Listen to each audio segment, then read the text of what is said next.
All right, welcome to AP Stats. This is review day, and the test is tomorrow. What's tomorrow?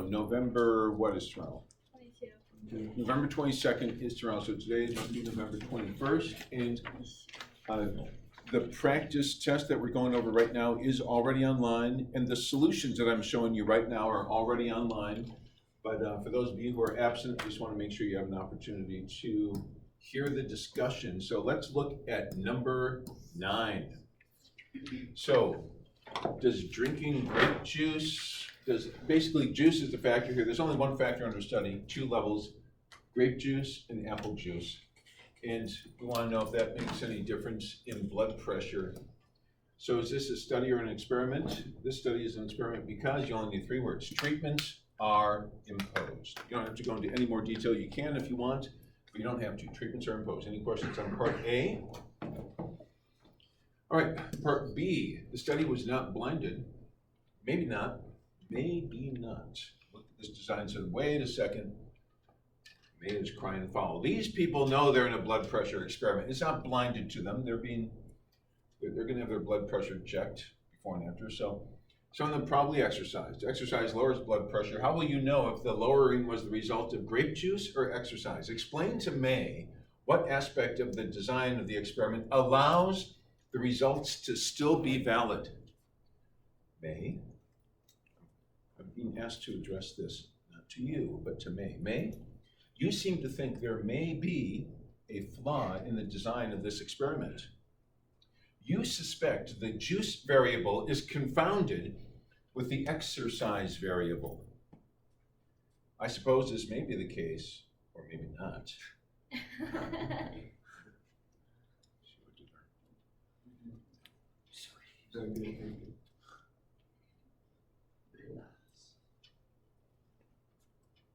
You see, an aspect of the design that prevents juice from being confounded with exercise is randomization. That's what we're looking for. It's randomization. That's the aspect of the design. Ordinarily sedentary subjects who sinisterly choose to exercise for the sole purpose of altering the outcome of the experiment. I hate scientists. Scientists came and terrorized my house when I was a kid. We were homeless for 3 years because of science. So if you're saying, I'm afraid that there's going to be people, well, guess what? Those people who choose to mess up the experiment by saying, I'm going to go out and secretly exercise at 4 in the morning, they will, through randomization, be distributed to both treatment groups. So these crazy people, through randomization, some of them will be drinking apple juice, some will be drinking grape juice. So it's going to be okay, May. The variability in blood pressure caused by their annoying behavior will probably affect blood pressure equally in both treatment groups. Mr. Royce, do we have to put annoying behavior in there? Are you saying that every time they say the study's not blinded, we have to talk about annoying behavior? No, we're not talking about we're not teaching to the test. I want to make sure you understand the concept of experimental design, including what the purpose of randomization is, what the purpose of blocking is. Still time to read chapter 13, or if you only have 10 minutes, listen to the instructor podcast for chapter 13. Any follow-up questions on letter B? Yeah, Garrett. So could you say both groups were equally likely to have someone who exercised? So that means Because of what? Did you mention randomization? I didn't mention it. Because he said what aspect of the design. So you would have gotten a P, because it shows you understand it, but you weren't able to name it. It's randomization. Not all experiments are randomized. Sometimes it's just treatments are imposed. We just impose treatments. We don't do it randomly. It's still an experiment, but it doesn't contain that aspect of randomization, which results in, the purpose of randomization is to make all treatment groups as equal as possible with respect to factors not under study. And the factor of secret exercise is a real factor. It causes noise, which is variability in the response variable not due to the factor under study. But it's not a factor under study. Further questions on part B? Again, you don't have to write it all down. This is all online. You can go and write as much as you want. When the results of the experiment were compared, the people who drank the grape juice experienced a statistically significant lowering of their systolic blood pressure compared to those who drank the apple juice. Explain what is meant. So here's where you just have to realize that tomorrow is the performance. Memorize your lines, you're going to be on stage. The curtain is going to open, the lights will come on, the microphones will be active, and your parents will be there and they're going to be watching. How is my child going to do when she's on stage? Or for some of you, when he's on stage? You got to know your lines. The script for statistically significant when applied to this context is the difference between mean systolic blood pressure of those who drank grape juice, mean systolic blood pressure of those who drank apple juice is greater than what can reasonably be attributed to, and here you can use either the word chance or the phrase natural sampling variation. From sample to sample, we had 1,200 people in the sample and statistics in the news. We said, what percent of you wash your phone? One sample, it might be 23% wash their phone. In another sample, 26%. It was just natural sampling variation from sample to sample. Any questions on part C? So you need to know your lines. And on your quiz, you showed me that most of you know your lines. All right, next, number 10. A gasoline company has developed a new additive for gasoline that's supposed to improve gas mileage of a car. So you're thinking, how many factors are here? What's under study? It's a gasoline company. That tells you something. It's not a car-making company. It's a gasoline company. The consumer organization has been asked to test if the additive is effective, period. Looks like they care about the additive. There's a lot of noise variables. There's a lot of variables that produce variability in gas mileage. The additive, you know how additives, they just like maybe make tiny little differences, just a very faint signal, it's hard to hear.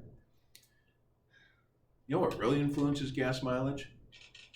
Teenage drivers. Stop sign. Oh, or it's a green light. Go! They floor it. You've destroyed your gas mileage. So driving style. We have 10 different drivers. Some of them might be teenagers. No, they're professional drivers, but still, some people slam on the gas. Other people are trying to be hyper mileage people.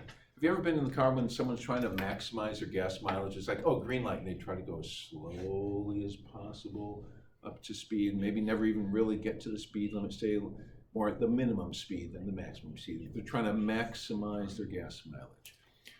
Wow, I hope none of you have ever had that happen to you. I have. Do you speed? What's that? Do I speed? Right. Back when it was fifth period today, the students were asking me whether or not I ever take my phone to the bathroom. It was just a coincidence. At that moment, I realized, oh, yeah, that's right. Today's the day I'm not answering any personal questions. Actually did answer that one, but thank you. Thank you for asking. I'm just not answering personal questions at this moment. Now, what's the explanatory variable in the identified level? So basically they're saying explanatory variables are factors. Then what's the level of each? So, all right, Mr. Rose, I hope you've learned to never ever do statistics in the news again. The explanatory variable is additive. There's only one, 2 levels. Additive is present, additive is not present. Type of car is not a factor under study. Driving style is not a factor under study. There's only one factor. Of the many factors in this problem, there's only one that's under study. Only one explanatory variable. So you have to list out your explanatory variable, or your factors. A factor is an explanatory variable. Well, an explanatory variable is a factor. Some factors are explanatory, others are just factors not under study. But here we go. The factors in the experiment. There's only one factor that's in the experiment, and that is additive. Any questions on part A? All right, next. Why would the researchers have each driver drive 2 cars of the same type, one with additive and one without? Now, friends, to answer this question, it's super helpful to have a diagram of what's going on. Now, you realize that they had 20 cars and 10 drivers. So what they're setting up here is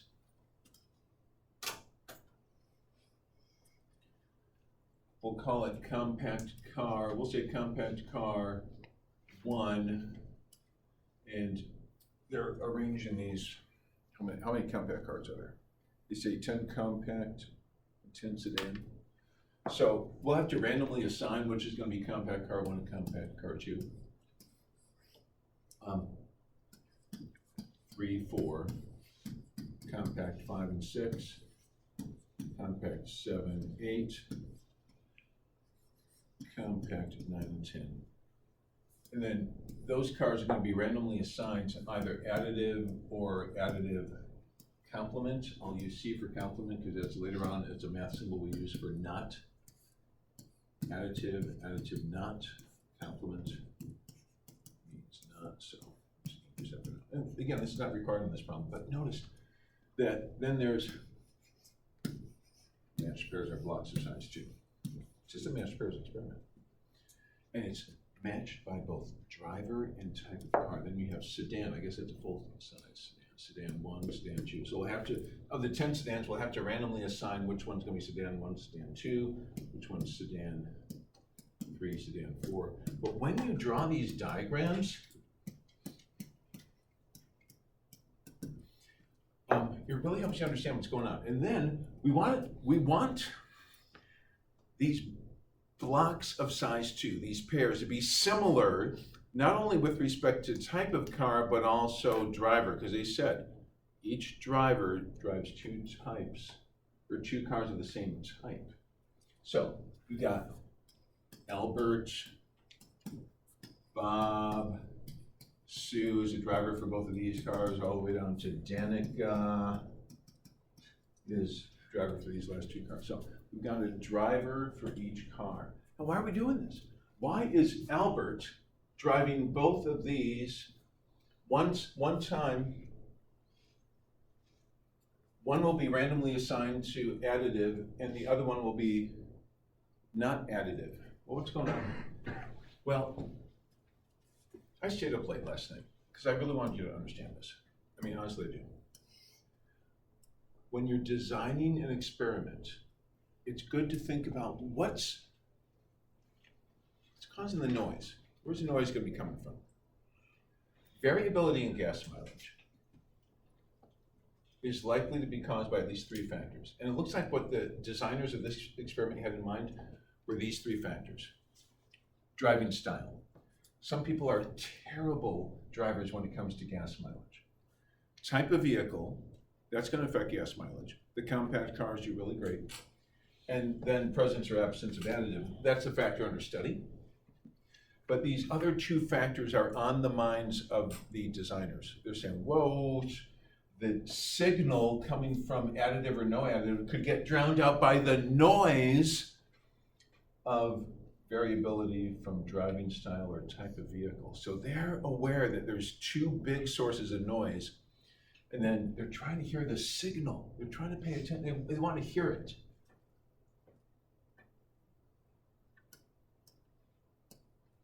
Don't ever use the word signal on the AP test. Signal and noise are recommended by Floyd Bullard, who's a widely known AP stats instructor on the planet. It used to be just America, but the guy's gone global. He's tattooed out to wazoo, and he has spacers in his ears. And when Joe Bettina, the guy who wrote this test, this version, I mean, actually authored it. When Joe Bettina met Floyd Bullard, keep in mind who Floyd Bullard is. Floyd Bullard not only talks about signal and noise, but he talks about it in the context of the waterproof boots example. Now, we haven't talked about the waterproof boots example, but it's a classic AP problem. I believe it was 2002. The waterproof boots example was one in which they said, hey, a company wants to test their waterproofing formula to see, does the new formula keep water out of the boots? Have you ever had leaky boots? No, it's like it's raining, and then, oh no, I can feel the wetness in my socks. My boots are leaking. Has anyone experienced that? So this company cares about you. They say, I want to come up with a new formula that keeps your toes dry. And so on the AP test, they said, how are we going to test this? And they said, we've got 100 people, 100 volunteers. What are the sources of noise when it comes to variability and how much water gets into your toes? The response variable is the mean number of drops of water or ounces of water that make it into your toes. What would cause variability in how much water makes it to your toes other than the waterproofing formula? Can you think of anything? Where you're walking? Like, are you like walking in a junkyard or on a bed of nails where all the nails are pointing straight up? Are you? Yeah, where are you walking? What else? What else might cause variability in how much water makes it to your toes?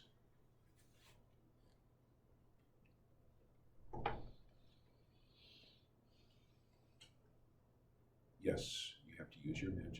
You won't know unless you imagine it. What else would get your toes wet?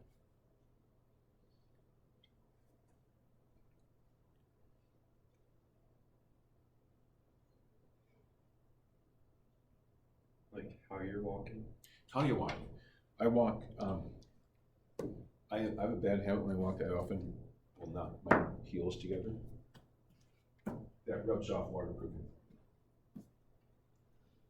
I mean, I consider it a bad habit, but I'm 58 years old. I don't think there's any chance that it's not. So the way that I walk is bad for waterproofing. And as a result, I tend to have wet toes because water just pours in. The way I walk, where I'm walking, what else? Your weight. Your weight, yeah. Some people who are heavier are going to be harder on their shoes, and the waterproof formula is going to rub off faster. Weight. What else? See, now we're thinking like scientists. What else? There's a lot of other ones, so you should all be able to think of at least 3. What else changes how much water gets to your toes or causes variability in that? Height of the boot. Height of the boot. Yeah, I mean, because what if the water's only 2 inches deep? What if the water's 8 inches deep? Depends on how high the boot is. Height of the boot, design of the boot. Yeah, there you go. You also got the thickness, variability there. These are manufactured. Not all boots have the same thickness. There's natural sampling variation. It's impossible for them all to be the exact same thickness. Come on, there's another big one that no one's mentioned yet. The size of That's not a big one. I mean, it's it. Tight. come on, waterproofing. You didn't have toes. Have you seen? Sweat. Wetness, like what's, I mean, in the waterproofing example, they say, okay, wear these for a month. Wear these for a month. Yeah, what's the weather? Are you walking the desert? Are you walking in Seattle? So they said, we're going to do this in Seattle because they want to. But some people don't go outside. They're saying, I don't want to go out in the rain, especially if it's persistent light rain. That's the worst. Some people stay inside. So the weather conditions. So what? There's so much noise. Waterproofing formula causes just a little bit of variation. Desert versus, monsoon. It's like, that's huge variation. So they're like, what are we going to do? How are we going to hear the signal amidst all this noise? Guess what the answer is? What's the design? Completely randomized wasn't going to do it. Too much variability in activity. Are you out playing football, tackle football with your boots on? Or are you just like someone who just likes to sit around and read books, which is not really hard on your waterproofing formula? So much variability. Guess what they did to control the noise and hear the signal? Floyd Bullard said that students on the AP test that year had to go through the following thought process. Floyd Bullard said, look, we have 2 treatments. Waterproof new waterproof formula or old waterproof formula. And quote, whoa, people have 2 feet, unquote, typically.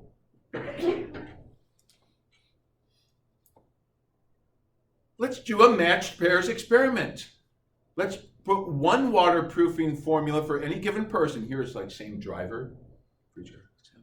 One person, one formula on one foot, and another waterproofing formula on the other foot. Let's pair the treatments by person so that the same person has both. So that way, if this is the person who's out there playing football in the desert or football in a lake, sometimes people do, hey, there's a shallow lake out there, so let's play tackle football. This is gonna be a lot of fun. This will make for some good highlight reels.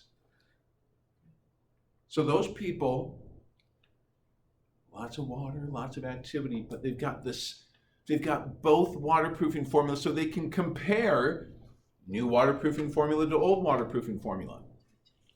So that was a pretty compelling argument that Floyd Bullard made, that AP stats teacher should be talking about signal and noise. Because how can you hear the signal? In fact, how can you even understand what's at stake unless you realize that's a soft signal and there's a lot of noise? Matched pairs is the answer. So when the teacher, just realize I can't say that because I'm on YouTube right now. So anyway, so that's, so to best detect variability in gas mileage caused by additive, which is a factor under study, I put signal in red because you're not, don't use the word signal on the AP test. That's just a concept that will help you understand. Instead of signal, say variability in factor under study. So we try to equalize the treatment groups with respect to factors that are not under study, that also cause variability in gas mileage. That's noise. That's what we mean by noise. So to achieve this, the researchers have selected a variation on the matched pairs design. They're blocks of size 2. Each pair of treatment groups, actually it's matched pairs. Each pair of treatment groups, each block, consists of 2 vehicles of the same type matched by driver. So it's actually matched by, I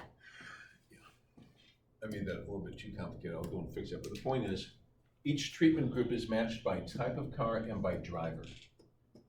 So that way, if there's any difference in gas mileage, we'll realize it's not because of the type of car, it's not because of the driver. The same driver drove both vehicles. Just like in the waterproof boots example, you realize it's not because of playing football. It's not because of the fact that this person has a lot of weight or not very much weight. It's like it's the same person. The only difference is the waterproofing formula and a little bit of difference in location, left foot. So they would actually randomly say, which foot gets the new formula, left foot or right foot. So it's really the waterproofing boots example. And so to achieve this, so every block consists of 2 vehicles. Blocks of size 2 is matched pairs of the same type matched by driver. Therefore, the only difference within each pair will be the additive, either present or absent, and the time at which the treatment is imposed. In part C, hopefully you did model mechanics conclusion, get .0087. Any questions on this one? Problem 10, this is online in case it's not all showing up on the camera. Let's go to problem 11.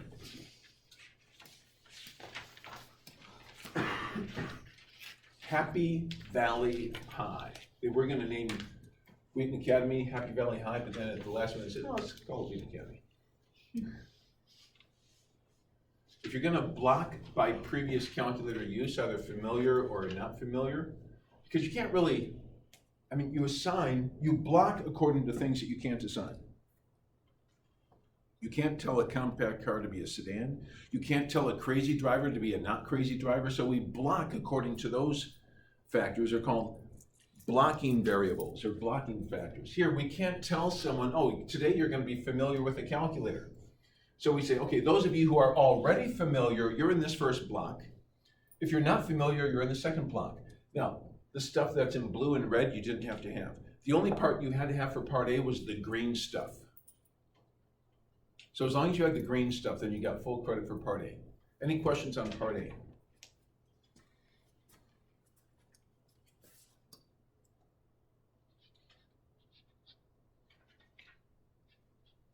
Okay, next, part B, and Z. Norman says, hey, I have an idea. Let's take the familiar people and assign them randomly to either the 38 or the 84G, the Cascadia.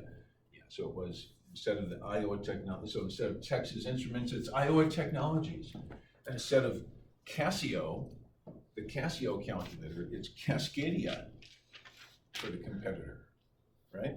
You've heard of Casio. This is Cascadia.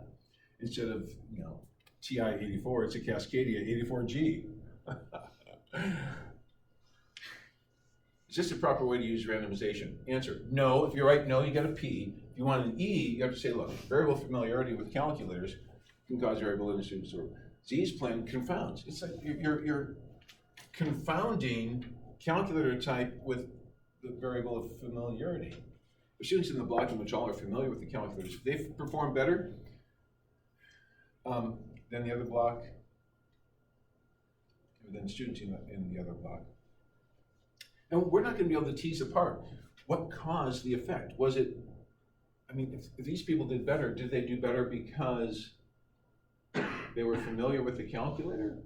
It's like, let's have all these use the K84G. Let's have all these use the IT38.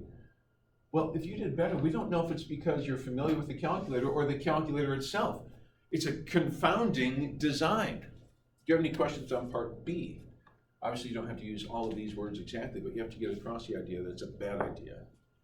And confounding variables is good vocabulary to help you explain why it's a bad idea. Any questions on parts A or B?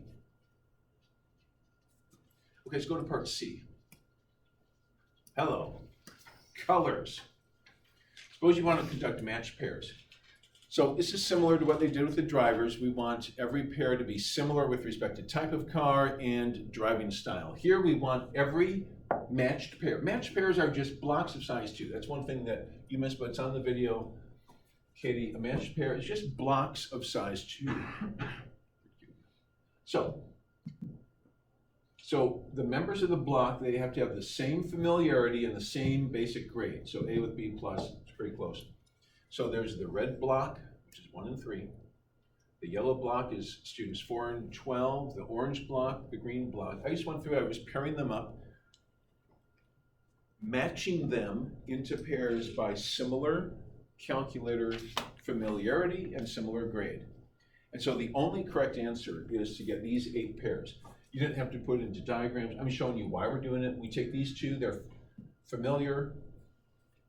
They're both familiar, they both have high grades. Now let's randomly assign them to 2 different calculators so that any differences can be attributed to the calculator, not familiarity, not grade. It's a brilliant design. It's a matched pairs design. It helps you hear the signal when there's a lot of noise. Any questions on how to get all 8 of those pairs? How many of you came up with those 8 pairs? It's like, oh yeah, I see it, got the 8 pairs. Okay. Any questions on part C? So this, on review day, it's a great opportunity to find out how to design matched pairs experiments. And then part D was just review. Assign, select, correspond. They're asking you to take assign, select, correspond and apply it to this unfamiliar situation. It's like, okay, how would you use randomization to determine who would be assigned? Now, this is not the only way to do it, but I said in each of the 8 blocks, each of which is matched by both even grade. So I'm saying what I know. That's nice to know, but I don't have to say that. Here's the assigned statement. I'm going to assign the number 1 to the student with a student number that's lowest. So it's okay. That's student 1. This is student 2. And you could have said this is student 9 and that's student 10. This is student 100 and that's student 101. And we'll randomly select either 100 or 101. I mean, you just got to find a way. You have to first of all assign a number to each student. Use a random number feature on the TI-84 CE Plus calculator. I was going to use the Iowa Technologies graphing calculator. I'm going to use the TI-84. or not the Cascade 84G, the IT38. IT38 is a great calculator in your imagination, but no one ever actually manufactured it. I'm gonna randomly select either one or two. Okay, assign, select, here it's randomly, I could have done systematic selection, no, I had to use randomization, so it had to be random selection, and then correspond. The student who corresponds to the randomly selected number will be required to use the IT38 calculator. You could have put K84G, I mean, it's up to you. You just have to come up with a process using something you've already learned. Assign, select, correspond. So you can see that when we learned that day, it applies to not just that day, but to other days also. Any questions on those? Now for the multiple choice. High drama multiple choice. B, E, A is the first page. I'm going to give all these to you and then we'll talk about them. B, E, A. Turn to page 2. Page 2 is double A. Oh, by the way, number 5, teachers love it when students pick E. Students who think that we're treating people, like, okay, people, you volunteered for an experiment. Now, oh, hi, you've been randomly selected to have your body temperature brought down to 0 degrees Fahrenheit. Okay, so would you please go in the freezer? We're just gonna lower your temperature to 0. No, we're not experimenting on people, because the treatments are very, it's like, this is blaring. This is like super loud music. 0 degrees Fahrenheit. Okay, it can't be people. We're not doing this to people. That wouldn't pass the ethics scrutiny. Last page, E, E, C. E, E, C. Now, this is your chance to ask questions on the multiple choice. Yeah, Graham. Can you explain number 2? Okay. I had completely randomized. I just want to know why it's matched pairs. It just doesn't seem like a typical matched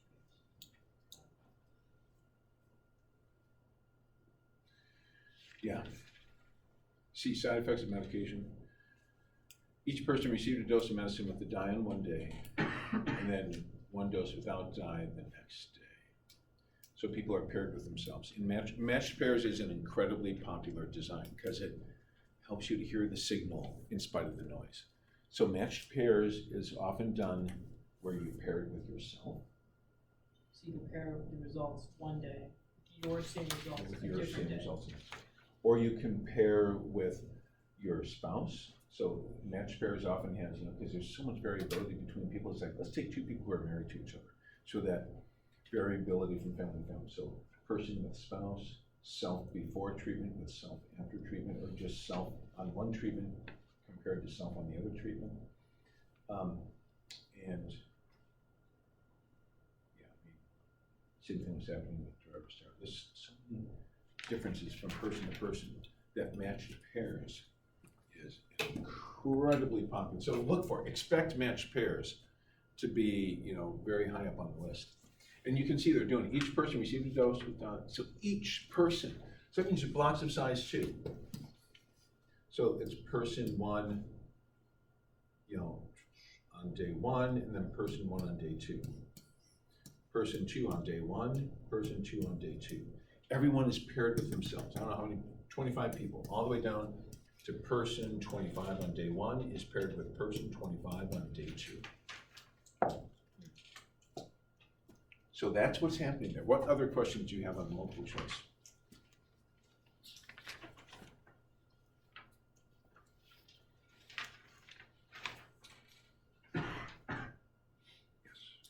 Number 4. Number 4. Now, this is an experiment because the treatment is imposed, but it's a horrible experiment because you can't draw any conclusions. Everyone's in one block and everyone gets the same treatment. And therefore, we don't even have the chance of having just a very basic quality called comparative.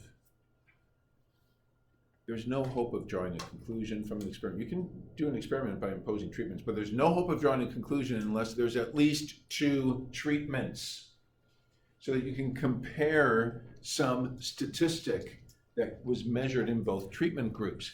Here, we've got 37 adults, and we give them all a treatment, and we don't know whether the treatment worked or whether it was the time, because treatment is confounded with time. Maybe claustrophobia just goes over and people eventually get over it. We have no idea whether this, we should have had at least 2 treatments, like one group that gets the anti-claustrophobia treatment or biofeedback. So some get biofeedback, some don't, so we can compare. You've got to have at least 2 treatment groups in your experiment if you want to have hope of drawing a conclusion. You don't have to draw a conclusion. You can just go around imposing treatments. It'll be an experiment, but no conclusions allowed. Further questions? Yes. For number 7, I can see Y is correct, but I also think B is somewhat correct. B? Yeah. Yeah. Randomization in experiments is different than in surveys. In surveys, randomization is there to obtain a sample that's representative of the population. Yeah, then it won't be biased. I mean, bias is an issue, but the definition of bias, the best answer is the actual definition of bias, which is systematically favoring a particular outcome. That's what bias is by definition. Further questions on the multiple choice?